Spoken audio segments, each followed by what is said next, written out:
What you're looking at here is the possibility of people being placed at risk.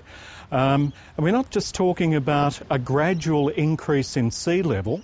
What we're looking at is more violent, more frequent extreme weather events occurring around the coast.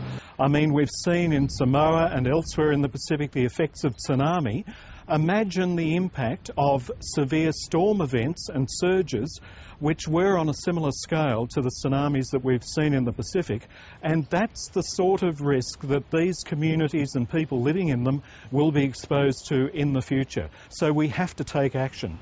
I mean, if as a community we see people walking down the middle of a busy freeway in peak hour traffic, the community has a responsibility to remove them from that risk. Well, in New South Wales, the state government has recently nominated what it calls 19 hotspots. They extend all the way up the coast from Batemans Bay up to Byron Bay and even further north. We're looking at areas on the south coast of the continent in Victoria, that's at Surf Coast, and at Bass Coast down in Tasmania along the Tasmanian coast.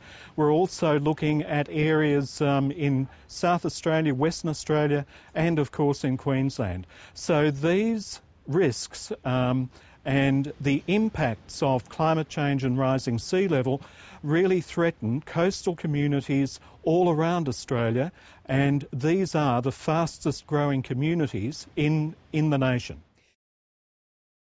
But rather sadly, looking at the ABS figures over the past 3 years, what we notice is that there has been a dramatic decline in the population in inland areas. Over the last 3 years, the population of inland Australia has declined from 1.9 million down to 1.6 million. We can't see that trend being reversed anytime soon. So the revised population estimates that Treasurer Wayne Swan released several weeks ago, and the figure is 35 million by the year 2049 is the population we're expecting. We've done our analysis of that figure, and we've found that coastal areas outside the capital city areas are looking at an increase of at least 5 million people over that period. That's the equivalent of another 10 or 11 Gold Coasts around the nation.